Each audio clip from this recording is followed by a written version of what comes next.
సాధారణంగా మనం లవణాలంటే ఎప్పుడూ తటస్థంగా ఉంటాయని అనుకుంటాం కదా. కానీ మీకు తెలుసా, లవణాలు ఆమ్ల స్వభావాన్ని లేదా క్షార స్వభావాన్ని కూడా కలిగి ఉండవచ్చు. ఈ వీడియోలో మనం అసలు లవణాలు ఎలా ఏర్పడతాయి, వాటి స్వభావాన్ని ఎలా గుర్తించాలో నేర్చుకుందాం. మొదట మనం మనకు తెలిసిన విషయంతో ప్రారంభిద్దాం. మనకు తెలిసినట్లుగా ఒక ఆమ్లం మరియు ఒక క్షారం కలిసి చర్య జరిపినప్పుడు నీరు మరియు లవణం ఏర్పడతాయి. ఉదాహరణకు HCl హైడ్రోక్లోరిక్ ఆమ్లం సోడియం హైడ్రాక్సైడ్ NaOHతో చర్య జరిపి సోడియం క్లోరైడ్ అనే లవణాన్ని ఇస్తుంది. ఇది ఒక తటస్థ లవణం. NaCl తటస్థ లవణం ఎందుకు అవుతుందంటే, ఇది నీటిలో కలిసినప్పుడు H+ అయాన్లను కానీ OH- అయాన్లను కానీ ఇవ్వదు. అందువల్ల ఇది ఒక తటస్థ లవణం. కానీ లవణం ఏ స్వభావాన్ని కలిగి ఉంటుందనేది ఆ లవణాన్ని తయారు చేసిన ఆమ్లం మరియు క్షారాల బలం అంటే స్ట్రెంగ్త్ మీద ఆధారపడి ఉంటుంది. సరే, మనం ఇప్పుడు లవణం యొక్క స్వభావాన్ని ఏ విధంగా గుర్తించవచ్చో తెలుసుకుందాం. మొదటగా మనం ఇప్పుడు చూసిన ఈ ఉదాహరణలో లాగా బలమైన ఆమ్లం బలమైన క్షారంతో చర్య జరిపినప్పుడు ఏ స్వభావం ఉన్న లవణం లభిస్తుందో చూద్దాం. బలమైన ఆమ్లం అంటే స్ట్రాంగ్ యాసిడ్, బలమైన క్షారం స్ట్రాంగ్ బేస్తో చర్య జరిపినప్పుడు తటస్థ లవణం లభిస్తుంది. ఎందుకంటే ఈ రెండు బలమైనవే కాబట్టి ఆమ్లాలు క్షారాలు సమానంగా ఒకదానికొకటి తటస్థీకరించుకుంటాయి. అందువల్ల ఏర్పడే లవణం తటస్థంగా ఉంటుంది, అంటే న్యూట్రల్గా ఉంటుంది. కానీ ఒకవేళ బలమైన ఆమ్లం బలహీన క్షారంతో చర్య జరిపినప్పుడు లభించే లవణం ఆమ్ల స్వభావాన్ని కలిగి ఉంటుంది. ఎందుకంటే ఇక్కడ ఆమ్లం బలంగా ఉంది కాబట్టి ఆ లవణం ఆమ్ల స్వభావాన్ని కలిగి ఉంటుంది. సరే, ఇప్పుడు మూడవ సందర్భం గురించి చూద్దాం. ఒకవేళ బలహీన ఆమ్లం బలమైన క్షారంతో చర్య జరిపినప్పుడు లభించే లవణం క్షార స్వభావాన్ని కలిగి ఉంటుంది. ఎందుకంటే ఇక్కడ క్షారం బలంగా ఉంది కాబట్టి అందుకే ఏర్పడే లవణం క్షార స్వభావాన్ని కలిగి ఉంటుంది. అయితే బలహీన ఆమ్లం మరియు బలహీన క్షారం కలిస్తే ఏమవుతుందనేది మనం మరొక వీడియోలో చర్చించుకుందాం. ప్రస్తుతానికి ఈ పట్టిక ఆధారంగా లవణాలను గుర్తిద్దాం. CH3COONa sodium acetate. ఈ లవణం యొక్క స్వభావాన్ని గుర్తించడానికి మనం వెనక్కి వెళ్ళి ఇది ఏ ఆమ్లం ఏ క్షారం నుండి వచ్చిందో చూడాలి. ఎందుకంటే మనకు తెలుసు కదా, ఆమ్లం మరియు క్షారం చర్య జరిపినప్పుడు లవణం మరియు నీరు వస్తాయి. అంటే ఈ సోడియం ఎసిటేట్ లవణం మనకు ఆమ్లం మరియు క్షారంలోని అయాన్ల మధ్య జరిగే ద్వంద్వ స్థానభ్రంశ చర్య వల్ల లభించింది. అందుకని ఇప్పుడు మనం ఆమ్లం మరియు క్షారం పొందడానికి లవణం మరియు నీటి అయాన్లను ద్వంద్వ స్థానభ్రంశం చేస్తే సరిపోతుంది. సరే, మొదటగా మనం లవణాన్ని నీటితో కలిపినట్లు ఊహించుకుందాం. CH3COONaలోని అయాన్లను రాసుకుందాం.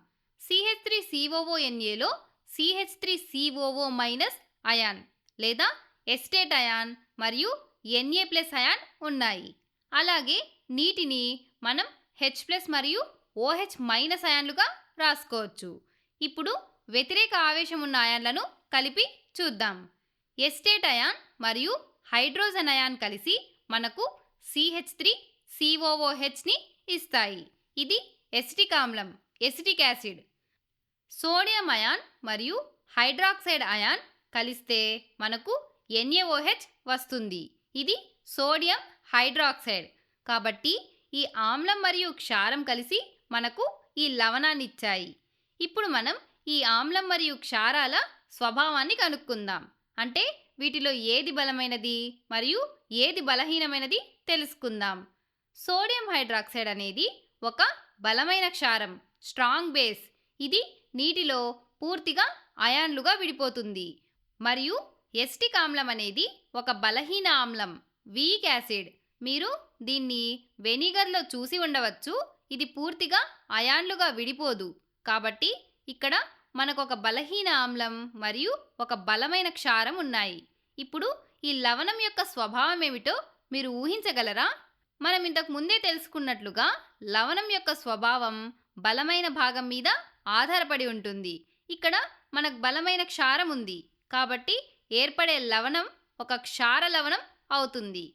దీనర్థం ఈ లవణాన్ని నీటిలో కరిగించినప్పుడు అది క్షార ద్రావణాన్ని ఏర్పరుస్తుంది. అంటే దాని pH విలువ 7 కంటే ఎక్కువగా ఉంటుంది. సరే, ఇప్పుడు మనం ఇంకొక ఉదాహరణను తీసుకుందాం. ఉదాహరణకు NH4Cl అమోనియం క్లోరైడ్ తీసుకుందాం. ఇది మరొక లవణం. దీని స్వభావం ఏమిటో ఇప్పుడు చూద్దాం. ముందుగా మనం ఇంతకు ముందు చేసినట్లే ఈ లవణాన్ని ఏ ఆమ్లం మరియు ఏ క్షారం తయారు చేశాయో కనుక్కోవాలి. దీనికోసం మనం ఈ లవణాన్ని నీటిలో వేస్తున్నట్లు ఊహించుకుందాం. నీరు అంటే H2O. దీన్ని HOHగా కూడా రాసుకోవచ్చు. ఇందులో H+ మరియు OH- అయాన్లు ఉంటాయి. అదేవిధంగా అమోనియం క్లోరైడ్ NH4Cl నుండి మనకు అమోనియం అయాన్ NH4+ అయాన్ మరియు క్లోరైడ్ Cl- అయాన్ వస్తాయి. ఇప్పుడు ఈ అయాన్లను కలిపి చూద్దాం. NH4+ మరియు OH- కలిసి అమోనియం హైడ్రాక్సైడ్ NH4OHను ఏర్పరుస్తాయి. ఇది ఒక క్షారం, బేస్. Cl- మరియు H+ అయాన్లు కలిసి హైడ్రోక్లోరిక్ ఆమ్లం HClను ఏర్పరుస్తాయి. ఇది ఒక ఆమ్లం.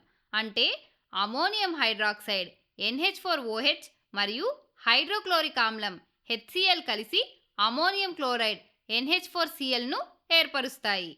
సరే, ఇప్పుడు మనం వీటిలో ఏది బలమైనది మరియు ఏది బలహీనమైనదని గుర్తిద్దాం. హైడ్రోక్లోరిక్ ఆమ్లం HCl అనేది ఒక బలమైన ఆమ్లం, స్ట్రాంగ్ యాసిడ్. అమోనియం హైడ్రాక్సైడ్ అనేది ఒక బలహీన క్షారం. గుర్తించుకోండి, అమోనియా, NH3 లేదా అమోనియంకు సంబంధించిన క్షారాలు సాధారణంగా బలహీనంగా ఉంటాయి. కాబట్టి ఇక్కడ మనకు బలమైన ఆమ్లం మరియు బలహీన క్షారం ఉన్నాయి. మనం ఇంతకు ముందే చెప్పుకున్నట్లుగా లవణం యొక్క స్వభావం ఎప్పుడూ బలమైన భాగంపైనే ఆధారపడి ఉంటుంది. ఇక్కడ ఆమ్లం బలంగా ఉంది కాబట్టి ఏర్పడే లవణం ఒక ఆమ్ల లవణం. అంటే అమోనియం క్లోరైడ్ NH4Cl అనేది ఒక ఆమ్ల లవణం. దీన్ని నీటిలో కరిగించినప్పుడు అది ఆమ్ల ద్రావణాన్ని ఏర్పరుస్తుంది. అంటే దాని pH విలువ 7 కంటే తక్కువగా ఉంటుంది. ఇప్పుడు మనం నేర్చుకున్న విషయాలను ఒకసారి త్వరగా గుర్తు చేసుకుందాం. ఒక లవణం యొక్క స్వభావాన్ని గుర్తించడానికి అది ఏ ఆమ్లం మరియు క్షారం నుండి ఏర్పడిందో చూడాలి. లవణం బలమైన ఆమ్లం, బలమైన క్షారం యొక్క చర్య వల్ల ఏర్పడినట్లయితే అది తటస్థ లవణం అవుతుంది. అంటే దాని pH విలువ 7. అలాగే లవణం బలమైన ఆమ్లం, బలహీన క్షారం యొక్క చర్య వల్ల ఏర్పడినట్లయితే అది ఆమ్ల లవణం అవుతుంది. అంటే దాని pH విలువ 7 కన్నా తక్కువ. చివరగా లవణం బలహీన ఆమ్లం మరియు బలమైన క్షారం యొక్క చర్య వల్ల ఏర్పడినట్లయితే అది క్షార లవణం అవుతుంది. అంటే దాని pH విలువ 7 కన్నా ఎక్కువ. సరే, ఇప్పుడు మీకు ఏదైనా లవణం ఇచ్చి అది ఆమ్లమా, క్షారమా లేదా తటస్థమా అని అడిగితే మీరు సులభంగా గుర్తిస్తారు కదా. కనుక మీరు మరికొన్ని లవణాలను ఉదాహరణలుగా తీసుకొని వాటి స్వభావాన్ని స్వయంగా గుర్తించడానికి ప్రయత్నించండి.